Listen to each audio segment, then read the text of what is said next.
आज हम लोग पढ़ेंगे महान साहित्यकार, इतिहासकार, आलोचक एवं कहानीकार, निबंधकार आचार्य रामचंद्र शुक्ल जी को, जिनका आज जन्मदिन भी है। तो आइए इनके बारे में थोड़ा सा जानते हैं।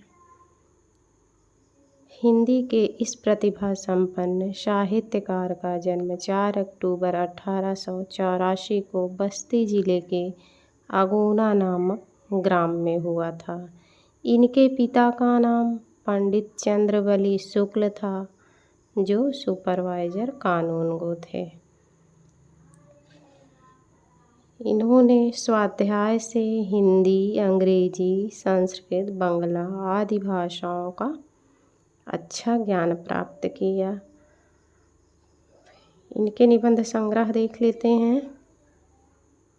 चिंतामणि, जो भाग 1, भाग 2, भाग 3, भाग 4 है, जो विचार वीथी, पहले विचार वीथी नाम था, बाद में भाग 1, 2 करके का संपादन किया गया।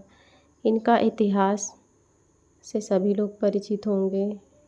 हिंदी साहित्य का इतिहास, आलोचना सूरदास, रश्मिमांसा और त्रिवेणी में इन्होंने सूर तुलसी जायसी को रखा, जिसका संपादन किया जायसी ग्रंथावली नाम से, तुलसी ग्रंथावली, भ्रमर गीत, सार, हिंदी शब्द सागर और काशी नागरी प्रचारणी पत्रिका के ये संपादन भी रहे। और इनकी सबसे प्रसिद्ध कहानी है 11 वर्ष का समय। इन्होंने कई भाषाओं के जो अनुवाद थे उसका किया, जैसे आदर्श जीवन, कल्पना का आनंद, विश्व प्रपंच, बुद्ध चरित और शशांक इत्यादि इनके अनुवाद किए हुए ग्रंथ हैं। शुक्ल जी की भाषा को थोड़ा सा जान लेते हैं। इनकी भाषा संस्कृत निष्ठ, शुद्ध, परिमार्जित तथा खड़ी बोली है। इनकी शैली थोड़ा सा जान लेते हैं। वर्णनात्मक, विवेचनात्मक और भावात्मक तथा व्याख्यात्मक शैली का ये प्रयोग करते थे। हास्य व्यंग प्रधान शैली के प्रयोग के लिए भी शुक्ल जी जाने जाते हैं। इनका मित्रता निबंध बहुत ही मार्गदर्शक है, जो अच्छे मित्रों के गुणों की पहचान कराता है और हिंदी साहित्य में ये एक सशक्त निबंधकार के रूप में जाने जाते हैं। तो आइए देख लेते हैं थोड़ा सा इनके बारे में।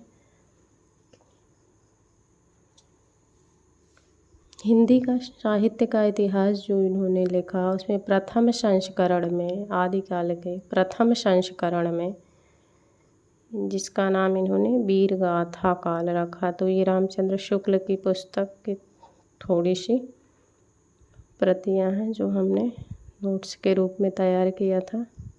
तो आइए इन्हीं को जान लेते हैं। शिव सिंह सरोज को इन्होंने वृत्त संग्रह कहा है। बड़ा वृत्त संग्रह ग्रियर्सन की किताब को कहा है, और भारी वृत्त संग्रह रहेगा तो मिश्र बंधु विनोद के लिए इन्होंने जो मिश्र बंधु के हैं। तो शिव सिंह सरोज के लिए वृत्त संग्रह और बड़ा वृत्त संग्रह ये ग्रियर्सन की पुस्तक के लिए इन्होंने कहा, और भारी वृत्त संग्रह मिश्र बंधु विनोद के लिए कहा। आदिकाल का नाम वीरगाथा काल का इन्होंने सबको पता है। और इन्होंने 12 पुस्तकों का अध्ययन करने के बाद इन्होंने आदिकाल का नामकरण करते वक्त इन्होंने 12 पुस्तकों को लिया है। तो आइए जान लेते हैं वो कौन कौन सी पुस्तक थी। तो साहित्यिक पुस्तकें जिसमें 4 हैं, विजयपाल रासो, हमीर रासो, कीर्तिलता और कीर्ति पताका। विजयपाल रासो, हमीर रासो, विजय, हमीर, कीर्ति, कीर्ति। साहित्यिक पुस्तकें इनकी 4 हैं।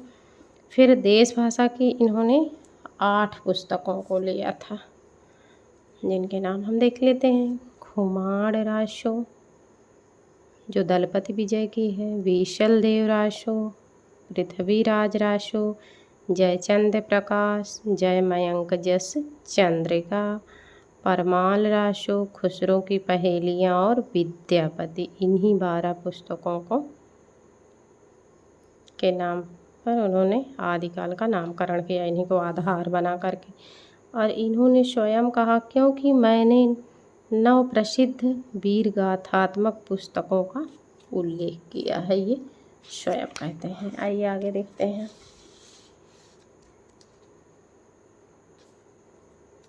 अब भक्ति काल को इन्होंने 2 धाराओं में बांटा। वो कौन कौन सी थी? निर्गुण और सगुण। फिर निर्गुण को 2 भागों में, ज्ञानाश्रयी, प्रेमाश्रयी, और सगुण को राम भक्ति शाखा, कृष्ण भक्ति शाखा। राम भक्ति शाखा के तुलसी, कृष्ण भक्ति शाखा के सूर हैं। फिर ज्ञानाश्रयी शाखा शुक्ल ने नाम दिया। ये भी प्रश्न कभी कभी बनता है कि ज्ञानाश्रयी शाखा नाम किसने दिया, तो शुक्ल ने दिया। और निर्गुण सगुण वो हजारी ने दिया। और संत काव्य इसको राम कुमार वर्मा ने कहा। तो ये 3 प्रश्न बहुत ही अनिवार्य हैं, यहाँ से पूछ सकता है। ज्ञानाश्रयी शाखा शुक्ल, निर्गुण हजारी, संत काव्य राम कुमार वर्मा। फिर रीतिकाल में इन्होंने क्या कहा?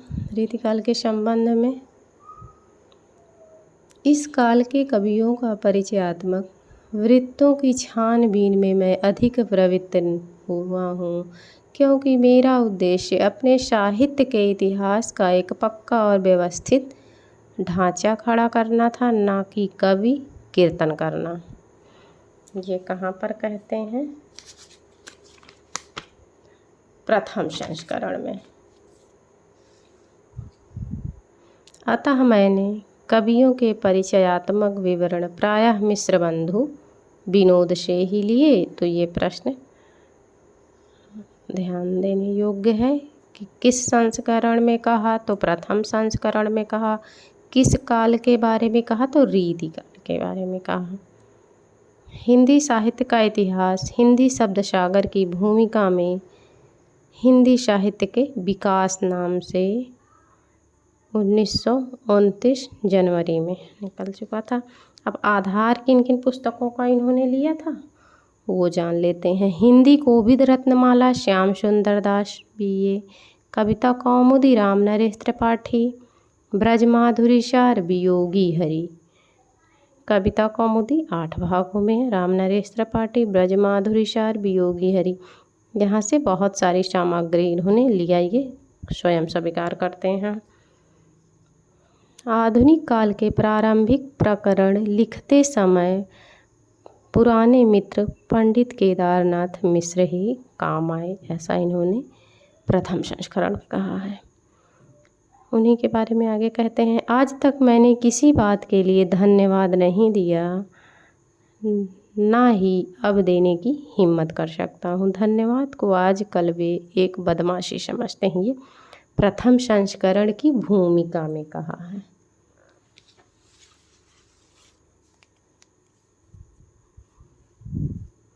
फिर आ जाता है आदिकाल। आदिकाल प्रकरण 1। प्रकरण 1 में ये क्या कहते हैं, थोड़ा सा इसको जानते हैं।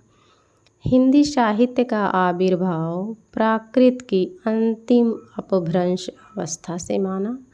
ये प्रश्न आया हुआ है। गाहा या गाथा प्राकृत का बोध होता है, वैसे ही दूहा या दोहा कहने से अपभ्रंश का बोध होता है। ये शुक्ल ने प्रकरण 1 में कहा। इतिहास शुक्ल जी ने जुटाया है, जगाया नहीं, ये जैनेन्द्र ने कहा है इनके बारे में। ये थोड़ी सी जानकारी है, इसको देख लेते हैं। और बच्चन सिंह ने क्या कहा, जिन्हें शुक्ल के इतिहास के अलावा कुछ नहीं दिखाई देता, उन्हें आँखों का इलाज कराना चाहिए। ये बच्चन ही अलग से हमने नोट्स बनाते समय रख लिया था। प्रकरण 1 में ये नहीं है, यहीं तक था।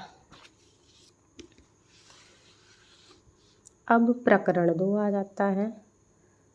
क्योंकि जब हम तैयारी करते थे तो मैंने नोट्स बना रखी थी शुक्ल का, क्योंकि शुक्ल से प्रश्न आते ही आते हैं और बिना इनको पढ़े कोई सिलेक्शन नहीं पा सकता। ये जैसे आशीर्वाद है इनका। तो प्रकरण 2 देखते हैं।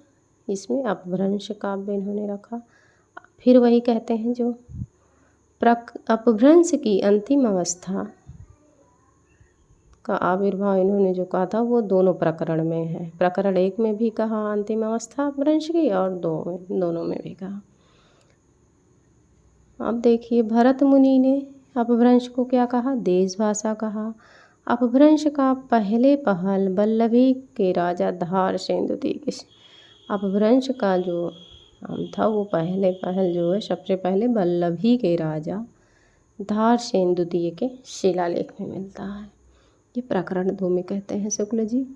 श्रावकाचार्य देवसेन की कृति है। ये जैन कवि थे और इसका रचना काल जो है 933, इसमें 250 और श्रावक धर्म है। इसमें गृहस्थों का वर्णन है। फिर एक देवसेन की पंक्ति देख लेते हैं। जो जिड़ शासड़ भाषियो सो मैं कहयो सारु, जो पालय सई भाव करी सो शरि पावै पारी। देवसेन की पंक्ति है। दव्य स्वभाव पयास द्रव्य स्वभाव प्रकाशिए। दोहा जो है माइल्य धवल ने गाथा या साहित्य का प्राकृत में रूपांतरण इसका माइल्य धवल ने किया। बौद्ध धर्म विकृत होकर वज्रयान संप्रदाय के रूप में पूर्वी भागों में बहुत दिन तक चला। ये शुक्ल जी कहते हैं। सिद्ध कितने थे? 84। तो इसमें जो महिलाएं थी 3, उन्हीं को देख लेते हैं क्योंकि आया भी था 2021 में। मणिभद्रपा, कनखलापा, लक्ष्मी करा। और इनके जो सिद्ध हैं उनके लास्ट में पादर सूचक शब्द है वो लगा रहता है। तो इसकी ट्रिक कमल कर लीजिए। मणिभद्रपा, कनखलापा, लक्ष्मी करा, ये 3 महिलाएं थी जिसमें लक्ष्मी करा राजकुमारी थी और मणिभद्रपा जो है वो दासी थी। बौद्ध गान वो दोहा का बंगला अक्षरों में किसने प्रकाशन कराया? तो हर प्रसाद शास्त्री।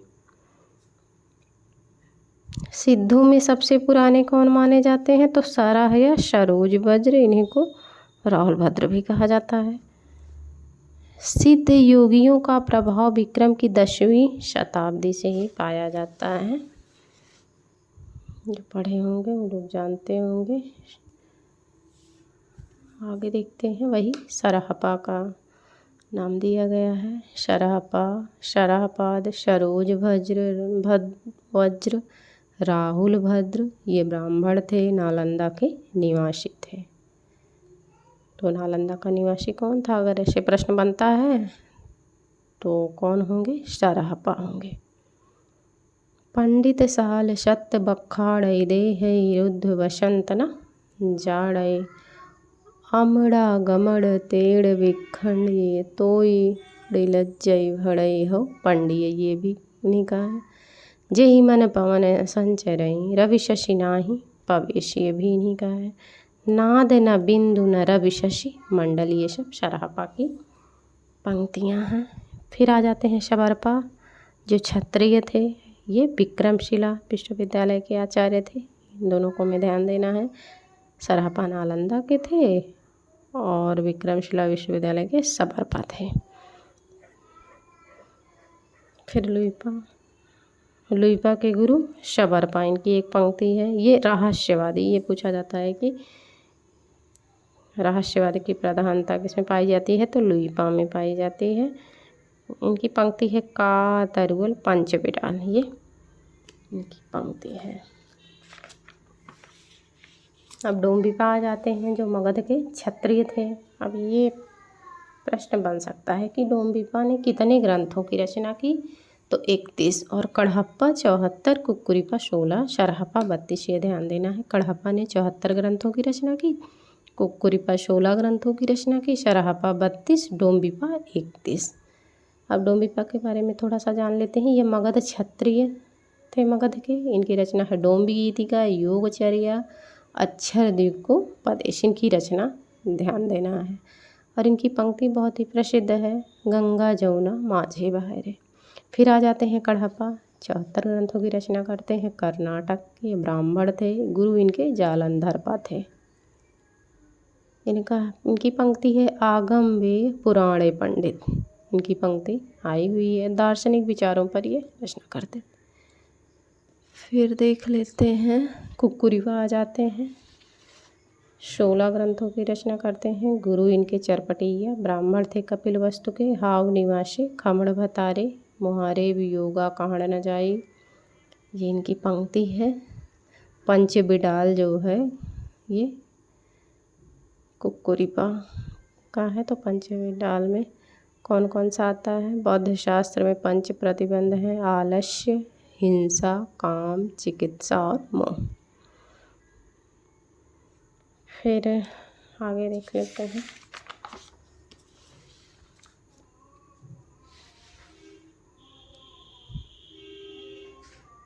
गोरखनाथ के नाथ पंथ का मूल भी बौद्धों का यही ब्रजयान शाखा है। 84 सिद्धों में गोरखनाथ, गोरक्षपा भी गिने गए हैं। वज्रयानियों की पुस्तक रत्नाकर जोपम की कथा के अनुसार वीरनाथ के पुत्र मत्स्येंद्रनाथ कामरूप में मछुआरे थे, जो चरपटिया के शिष्य हुए।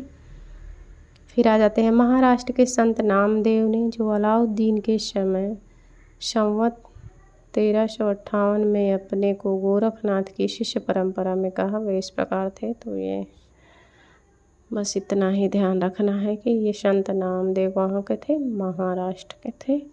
ये प्रश्न आया हुआ है। फिर देख लेते हैं सिद्ध कितने थे।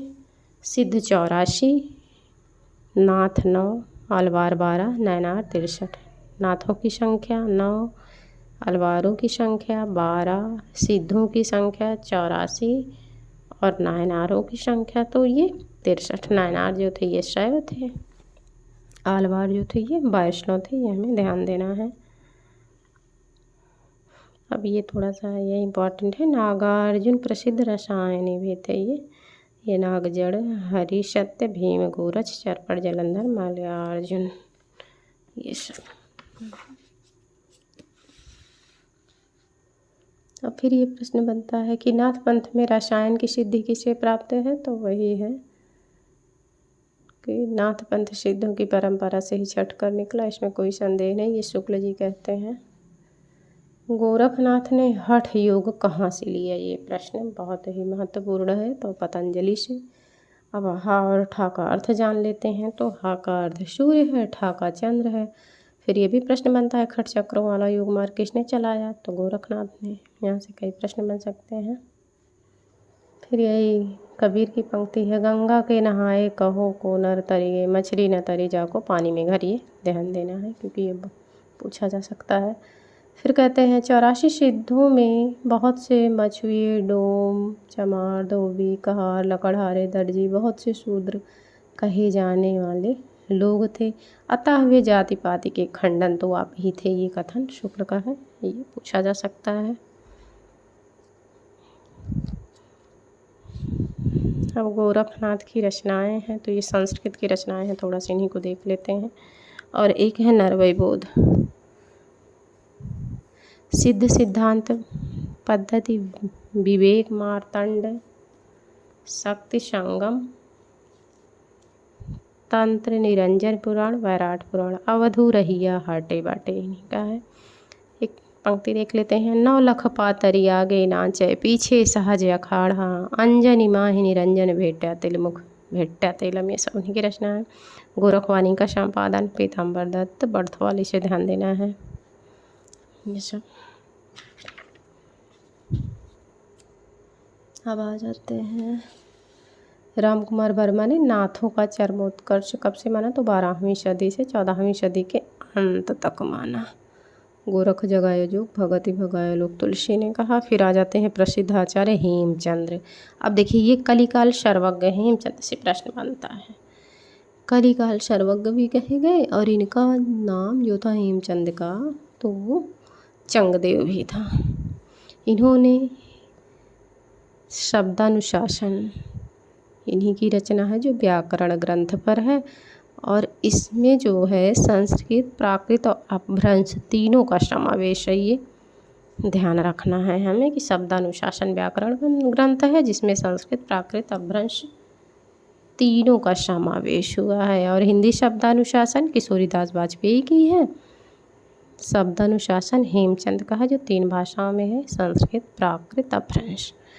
अब हेमचंद की पंक्ति है, भल्ला हुआ जो मारिया बिहड़ी मारा कंतु लज्जे जमतु वैश्य जय गा घर कंतु। तो ये बहुत बार पूछी गई है कई एग्जामों में। पिय संगम कौनिंदड़े पिय परखे बकेयो।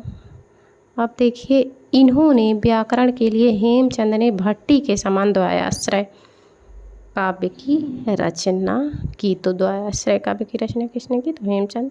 कुमारपाल चरित हेमचंद का है और कुमारपाल प्रतिबोध जो है वो सोम प्रभु सूरी का है जो संस्कृत प्राकृतिक में है। और इनका जो कुमारपाल चरित है वो प्राकृत में है। और कुमारपाल प्रतिबोध संस्कृत प्राकृत में है। फिर जैनाचार्य आ जाते हैं, मेरुतुंग, इनकी प्रबंध चिंतामणि जो एक भोज प्रबंध संस्कृत ग्रंथ है। फिर विद्याधर की एकावली है, प्राकृत, पैंगलम, शूद्र, ये सब विद्यापति की रचना, विद्याधर की रचनाएं हैं। फिर आ जाते हैं शारंगधर, हमीर राशो जो वीरगाथा काव्य है। इसमें अलाउद्दीन खिलजी की चढ़ाई का वर्णन है। अपभ्रंश की परंपरा, आप देखिए शुक्ल यही कहते हैं कि अपभ्रंश की परंपरा यहीं से समाप्त होती है। फिर आ जाता है प्रकरण 3, 1050 से 1375 वीर गाथा काल। पीयू चित्तौड़ नाव श्रावण पहले दीजिए। पंक्ति पूछी गई है कहीं उत्तराखंड या कहीं किसी एग्जाम में आई हुई है। खुमाण राशु दलपति विजय। अब देखिए इसकी प्रति जो है पूना संग्रहालय में रखी गई है। बीशल देवराशु नरपति नाल, ये 100 पृष्ठों का वीर गीत काव्य है, गेय काव्य है। और ये अपभ्रंश के प्रभाव से ये मुक्त रचना श्रृंगार रस प्रधान है, इसको ध्यान देना है हमें। 1200 बहोत्तरा मझारी जेठ नवमी बधी बुधवारी नाल रसायन आरंभ शारदा तूठी ब्रह्म कुमार। ये 1272 का अर्थ द्वादशोत्तर अर्थात 1212 ऐसे प्रश्न परीक्षा में पूछे गए हैं, इसलिए हमें इसको ध्यान से पढ़ना है। अब बीसल देव राशों के बारे में और जानते हैं थोड़ा सा कि 4 खंड हैं, इसमें लगभग 2000 चरणों में ये समाप्त हुए। पहले खंड में मालवा के भोज परमार की पुत्री राजमती के सांभर के बीसल देव का विवाह होना दिखाया गया है। दूसरे खंड में राजमती से रूठ करके उड़ीसा जाना, वहाँ 1 वर्ष रहना, ये आया हुआ प्रश्न है 2013 में कि राजमती से रूठ करके कहाँ राजा चले जाते हैं, तो उड़ीसा। फिर तीसरे खंड में है राजमती का विरह वर्णन और बीसल देव का उड़ीसा से लौटना, इसी में है, तो विरह तीसरे में है। भोज फिर चौथे खंड में है राजा भोज को अपनी पुत्री को लेकर अपने घर जाना और बीसल देव का वहाँ करके राजमती को फिर चित्तौड़ ले जाना। फिर ये पंक्ति है, देखते हैं इसी की, दब का दाधा कूपल मेल है जीभ के दाधा ना पंगुरे। ये पंक्ति बहुत ही महत्वपूर्ण है। फिर आ जाते हैं चंद वरदाई, इन्हें हिंदी के प्रथम महाकवि माने जाते हैं, लाहौर के थे ये।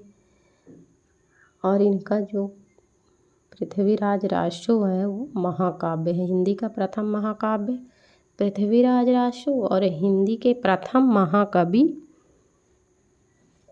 चंद वरदाई, ऐसा शुक्ल जी कहते हैं। जन्म और मृत्यु चंद वरदाई और पृथ्वीराज राशो, पृथ्वीराज दोनों का एक ही दिन हुआ था। ये राजकवि सखा सामंत थे, जालंधरी देवी का इष्ट था, खड़ भाषा व्याकरण काव्य साहित्य छंद शास्त्र ज्योतिष पुराण की ये ज्ञाता थे।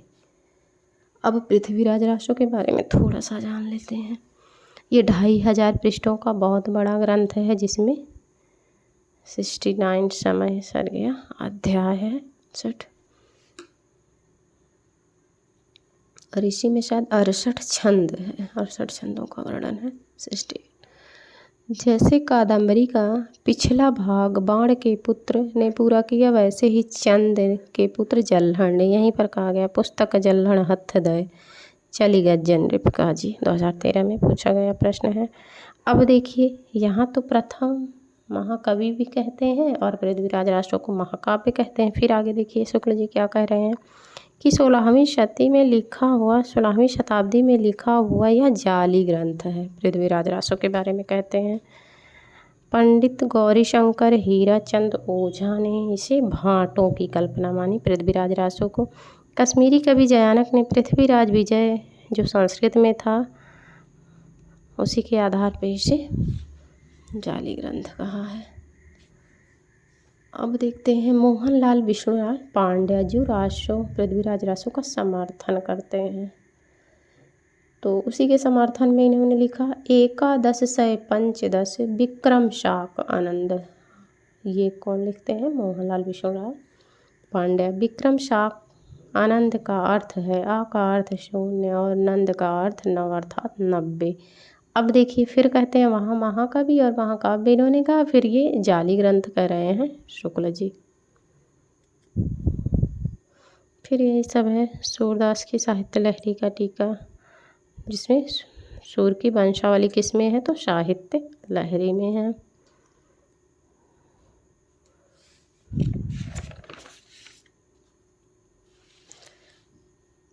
पृथ्वीराज रासो के चौथा संस्करण जो है वो प्रसिद्ध है।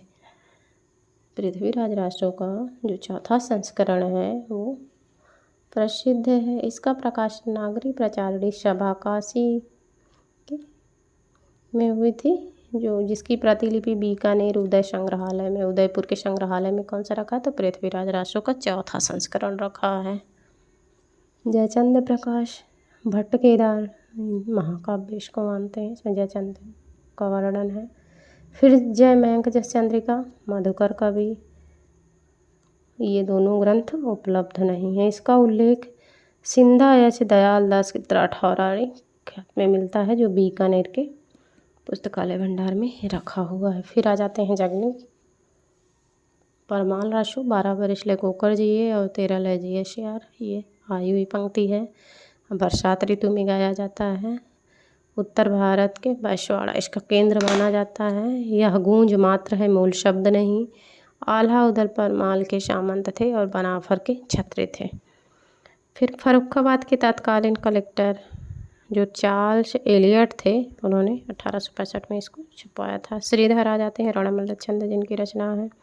ढलमल ढलमकार ढंक ढोल ढोली जंगिया, ये पंक्ति आई हुई है, इसमें नदी की धारा का वर्णन है। फिर आ जाते हैं प्रकरण 4 जो बहुत ही महत्वपूर्ण है। यहाँ पर विद्यापति और खुसरो हैं, तो सबसे पहले हमें यही ध्यान रखना है कि आदिकाल में स्थान नहीं दिया है शुक्ल ने, न विद्यापति को ना ही खुसरो को, उन्होंने फुटकल में रखा है और प्रकरण 4 में। अब देखिए खुसरो के बारे में, संवत 1340 के आसपास के आरंभ की यह रचना है। इन्होंने गयासुद्दीन बलबन से लेकर के अलाउद्दीन और कुतुबुद्दीन मुबारक शाह तथा कई पठानों का शासनकाल देखा। तो किसका किसका देखा? गयासुद्दीन बलबन, अलाउद्दीन, कुतुबुद्दीन, मुबारक शाह। अब देखिए खुसरो का लक्ष्य जनता का मनोरंजन था, पर कबीर धर्मोपदेशक थे। ये पंक्ति पूछी गई है, शुक्ल की है। खुसरो की भाषा 2 प्रकार से मानते हैं शुक्ल जी। एक ठेठ खड़ी बोली, पहेलियाँ मुकरियाँ 2 शकुने, कहीं कहीं ब्रजभाषा की भी झलक मिलती है। अब इनकी पंक्ति देख लेते हैं, क्योंकि शुक्ल की किताब में था तो हो सकता है दे दे। चूक भई कुछ वासो ऐसी, देश छोड़ भयो परदेशी, चाम वास मास वाके नहीं नेक, हाण हाण में वाके छेद, मोहि अचंभो आवत ऐसे, वामे जीव बसत है कैसे। फिर देखते हैं, ये सब ब्रजभाषा में है। उज्ज्वल वरन अधीन तन, एक चित्त 2 ध्यान, देखत में तो साधु है, निपट पाप की खानी भी हैं कहते हैं। मोरा नव जोना नवेलरा भयो है गुलाल, जे हाल मिश्की मुकुंद तगाफुल। देखिए ये पंक्ति आ भी गई थी शुक्ल का। हमें हर हाल में जो भी तैयारी कर रहे हैं हिंदी से, उन्हें शुक्ल का तो पढ़ना ही चाहिए हर हाल में, उनकी किताब होनी ही चाहिए। जे हालमिश की देखिए ये पूछा गया था। फिर आ जाते हैं विद्यापति। जिस प्रकार हिंदी साहित्य बीसल देव रासों पर अपना अधिकार रखता है, उसी प्रकार विद्यापति की पदावली भी। तो ये कथन ध्यान देना है, यह पूछा जा सकता है किसका है, तो ये शुक्ल जी का है। विद्यापति शैव थे, ये शुक्ल मानते हैं। उन्होंने पदों की रचना श्रृंगार काव्य की दृष्टि से की है, भक्त के रूप में नहीं। विद्यापति को कृष्ण भक्तों की परंपरा में नहीं समझना चाहिए, विद्यापति कहते हैं। आध्यात्मिक रंग के चश्मे सस्ते हो गए हैं उन्हें चढ़ा करके, ये भी विद्यापति। अब ये कहाँ के थे, तो तिरहुत के राजा शिव सिंह के यहाँ थे। और इनकी पंक्ति एक है, सरस बसंत समय भले पावले, दक्षिण पवन में धीरे। तो फिर आ जाता है हमारा आदिकाल। तो फिर आ जाता है रीतिकाल। तो आदिकाल को 4 प्रकरण, कितने प्रकरण में बांटा है आदिकाल को, प्रश्न बने तो 4 प्रकरण में। और फुटकल में किसको किसको रखा है, खुसरो और विद्यापति को किस में रखा है, तो फुटकल में रखा है।